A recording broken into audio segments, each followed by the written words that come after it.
In the shadows of the secretive Artemis Complex, a group of volunteers signs up for what promises to be a groundbreaking medical study, lured by the allure of a substantial financial reward. Little do they know, they're about to become pawns in a sinister experiment that seeks to push the boundaries of human endurance and cognition.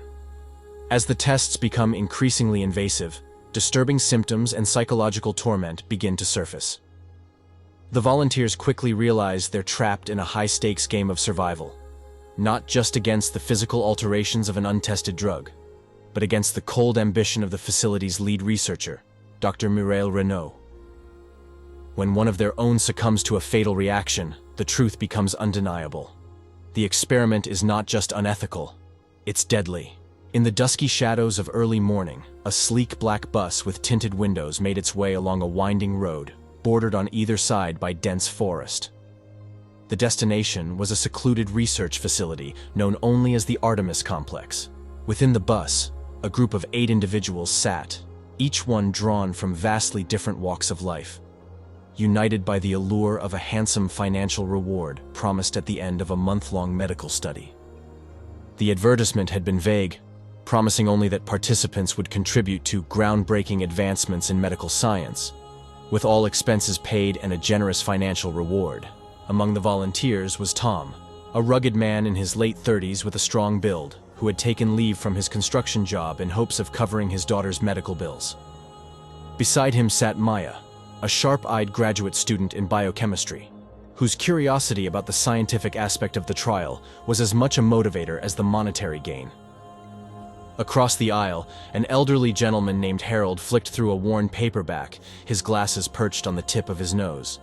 He had joined the experiment out of a mixture of loneliness and a desire to feel useful in his twilight years. As the bus trundled on, passing through the high gates of the Artemis Complex, the towering walls and wire fences suggested a level of security that seemed excessive for a medical facility. The landscape transformed from natural wilderness to the sterile geometry of concrete and steel. The bus stopped in front of a modern building, where they were greeted by Dr. Mireille Renaud, the head researcher, whose calm demeanor and slight smile did little to mask the coldness in her eyes. "Welcome to Artemis," Dr. Renaud announced as she guided them into a sleek lobby. "You are about to contribute to a study that could change the course of human health forever." Her words, meant to be reassuring, hung heavily in the air as the group was ushered through a series of corridors and into a large conference room. Here, the walls were adorned with certificates and commendations bearing Dr. Renaud's name, alongside impressive diagrams of human genes and neurological pathways. After a brief overview of the facility's amenities, including the living quarters, recreational area, and cafeteria, Dr. Renaud delved into the nature of the experiment. "We are testing a new pharmacological compound designed to enhance human cognitive and physical abilities," she explained. The compound, referred to only as NTX-208, was touted as a breakthrough that could potentially treat a range of neurological diseases. Despite the scientific veneer, the presentation was conspicuously lacking in details about the potential risks or side effects, focusing instead on the rigorous safety protocols and the facility's state-of-the-art medical equipment. The volunteers signed their consent forms, a sense of unease settling among them as they noted the clauses about confidentiality and the vague descriptions of potential discomforts. Furthermore, they agreed to medical monitoring and tests, and to not leave the area during the research period for their own safety and that of others. They were also required to leave their cell phones behind. They were told that phones were not allowed due to the confidentiality requirements of the research. They agreed to all terms. The financial reward was so remarkable that it should easily cover a few weeks of voluntary quarantine. As the first day progressed, the group underwent initial assessments, blood tests, physical exams, and psychological screenings. The atmosphere was professional, yet something about the facility felt unnervingly restrictive. Cameras watched from every corner, and doors required security clearance not granted to them. That evening, as they gathered in the cafeteria, the group shared uneasy glances. "Doesn't this place give you the creeps?" Tom whispered, leaning towards Maya, who nodded in agreement. "It's more like a prison than a research lab," she whispered back, her gaze flickering towards the uniformed security personnel stationed discreetly at every exit. Their conversation was cut short as Dr. Renaud entered the room. "I hope you find the facilities to your satisfaction," she said, her voice smooth as silk. "Remember, you are here to play a part in a noble endeavor. Your comfort and safety are our utmost priorities." As she left, her words did little to assuage the growing dread among the group. What had they signed up for? The question lingered in the air, heavy and ominous. Little did they know, the true nature of their participation in the experiment was far more sinister than any of them could imagine. Over the next few days, the volunteers began to settle into a routine that was both monotonous and disquieting. Each morning began with a round of pills, NTX 208, followed by a battery of tests that ranged from seemingly benign cognitive puzzles to grueling physical endurance challenges. Despite the strain, a sense of camaraderie developed among the volunteers. Tom, with his down-to-earth wisdom, often lightened the mood with his dry humor, while Maya's analytical mind helped the group understand more about the scientific aspects of their situation, even if only in layman's terms. Harold, ever the sage, shared stories from his youth, drawing parallels between their situation and his time in the military, which were oddly comforting. Yet, beneath the surface of this newfound friendship, each volunteer nursed private concerns about the increasingly invasive nature of the tests. On the fourth night, while playing a game of cards in the recreational area, Linda, a nurse from Nevada, whispered about hearing strange noises coming from one of the restricted areas of the facility. "I swear, it sounded like someone was in agony," she murmured, her face pale under the fluorescent lights. Her words sent a ripple of unease through the group, but without evidence, their fears remained unspoken during the day. As the second week began, the experiments intensified. The doses of NTX 208 were increased, and some volunteers began to exhibit disturbing side effects. Mark, a former athlete, started experiencing severe muscle spasms and disorientation shortly after the dosage was increased. Despite his complaints, the medical team under Dr. Renaud's direction assured him that these were temporary and expected reactions. However, the group's trust in the facility's staff dwindled when they witnessed Mark being taken to a separate wing of the facility after his condition worsened. His return 2 days later, silent and withdrawn, was enough to alarm even the most skeptical among them. Driven by concern and suspicion, Maya decided to take action. Using her background in biochemistry, she gained access to the lab by telling a researcher that she was conducting dissertation research and was simply interested in the labs. Maya, who was both attractive and intelligent, found it easy to engage the researcher. Unable to resist Maya's charm, the researcher found himself unable to say no to her request. During one visit, while engaging with the research personnel, she managed to secure a keycard and obtain a small sample of NTX 208. After analyzing the compound late at night in the lab, she discovered that NTX 208 contained elements that were not only experimental, but potentially harmful, designed to aggressively alter neural pathways.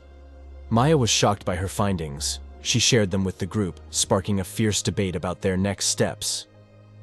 During this meeting, Harold confessed that he had found a set of discarded files in a trash bin, awaiting shredding, during one of his sleepless wanderings around the facility. The files referenced previous studies in which subjects had suffered irreversible damage or had even died. Everyone was equally shocked, finding themselves unable to think clearly. With this chilling revelation, the group realized they might be in grave danger. Their participation was not just a contribution to science, it was part of a high-stakes gamble with their lives. The tipping point came when one of their own, a young woman named Ellie, succumbed to a fatal reaction to the treatment. Her death was quickly covered up by the facility's staff, who explained it away as a tragic but rare allergic reaction. However, no one believed this explanation, as Ellie had previously mentioned experiencing a burning sensation on her head, along with disturbing thoughts and terrible nightmares about an unknown being living inside her body. Ellie's death and blatant lie galvanized the group into action. The group tried to stop the experiment and leave, but they were told that it was impossible due to their own safety. If they stopped the NTX 208 doses abruptly, they would suffer permanent nerve damage. The only solution was to gradually reduce the dosage. Despite the danger of permanent nerve damage, they decided to escape. No one wanted to die like Ellie or some previous volunteers. Furthermore, Most of them had started to experience symptoms similar to those Ellie described before her death. Pooling their skills and knowledge, they began to look for any means to escape. Tom, with his construction background, identified weak points in the facility's structure. Maya suggested they create a diversion by tampering with the facility's power supply, exploiting the brief window of darkness to bypass security systems. As they set their plan into motion, the once isolated group found strength in their unity. But the facility's depths held more secrets, ones that would test their resolve and threaten to tear them apart. The escape plan was set for a night when the moon hid behind thick clouds, casting the facility into deeper shadows. The volunteers, now more like co-conspirators, felt the weight of the impending action. Their nerves were frayed, their resolve tempered by the fear of what might happen if they were caught. Still, the memory of Ellie and Mark's haunted eyes fueled their determination. Maya and Tom led the group, using their combined expertise to orchestrate the diversion. Maya had concocted a chemical mixture that, when added to the facility's power generator's cooling system, would cause a temporary overload and blackout. As the facility's alarms blared in the darkness, the group, dressed in dark clothing they had pilfered from storage rooms, moved swiftly towards the service exit Tom had scouted earlier. Their escape was not unnoticed. Within minutes, the sound of heavy footsteps and shouting echoed through the hallways. The facility's security personnel, equipped with night vision and tactical gear, were on their heels. The group split up as planned, creating multiple targets to confuse their pursuers. Harold, despite his age, kept pace, his old military training kicking in. The corridors of the Artemis Complex were a labyrinthine tangle, designed to disorient and trap. But desperation lent clarity to the volunteers. They dodged through less frequented maintenance passages and utility rooms. Using every trick and shortcut Tom had memorized from the building plans he had managed to sneak a look at during their earlier explorations. The climax of their escape came as they neared the perimeter fence. The security team was closing in, their dogs barking ferociously. Maya, carrying the last of her chemical concoctions, created a smokescreen that enveloped them in a choking fog, buying precious seconds. Lunging at the fence, the group used blankets they had stolen to cover the barbed wire, scrambling over with a mix of adrenaline-fueled strength and sheer terror. As they tumbled to the other side, the reality of their situation sank in. They were out, but not safe. The dark woods loomed before them, offering a temporary hideout, but also new dangers.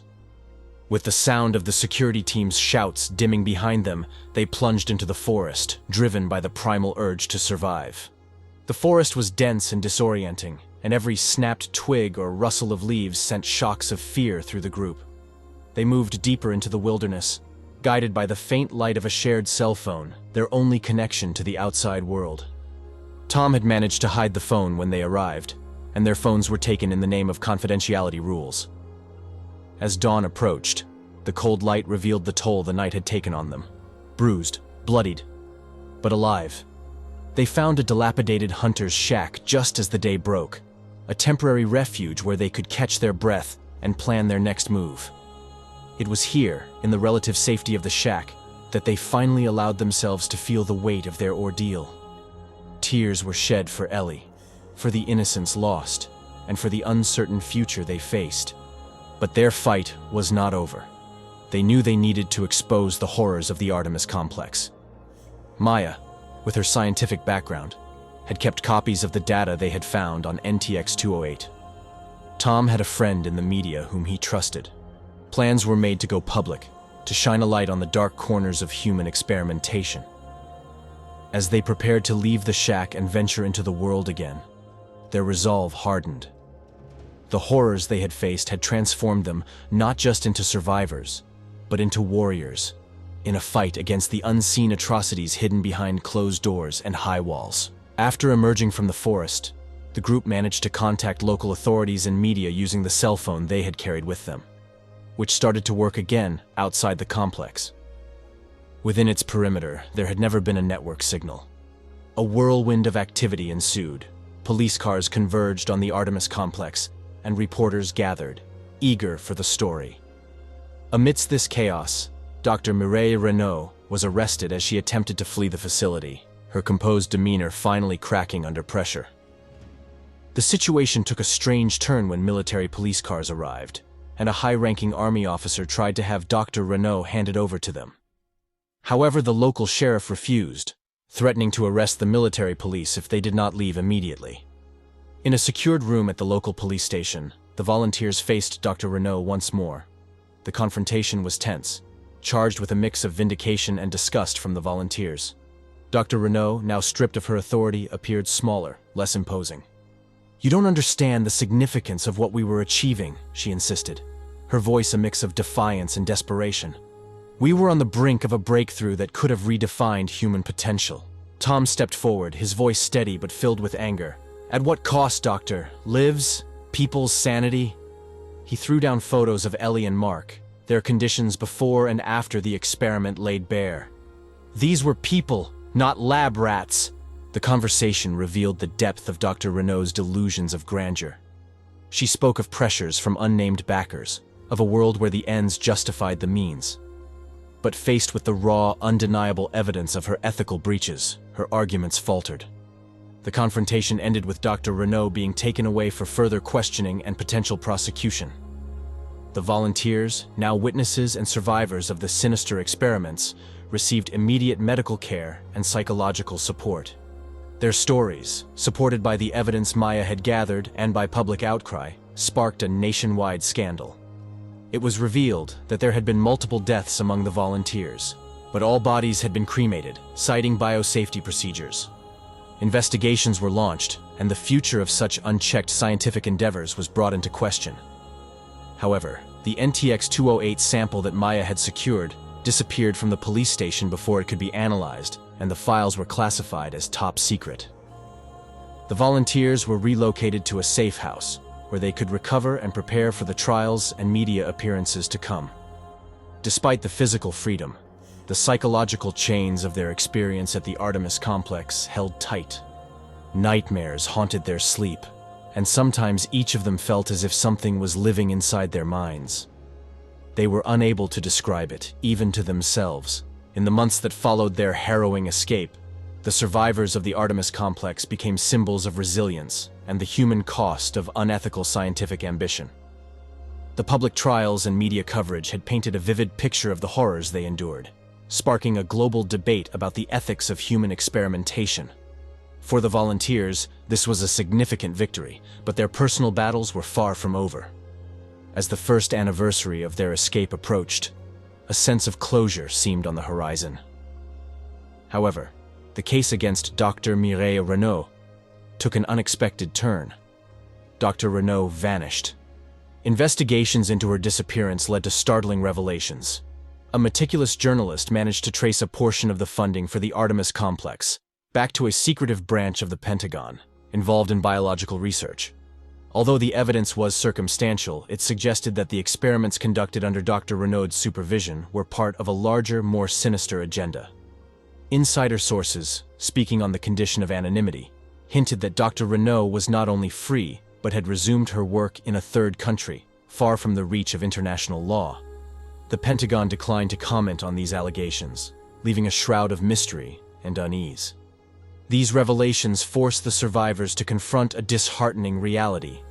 Their ordeal at the Artemis Complex might have been just one part of a global network of similar experiments. Their fight for justice had become larger and more daunting than they had ever imagined. However, none of the doctors could determine whether they would have to suffer from the remaining vague symptoms for the rest of their lives, or if the changes to their nervous systems caused by the doses of NTX 208 they received would begin to progress again. They knew something was lurking in their minds, and it felt like it was trying to speak to them,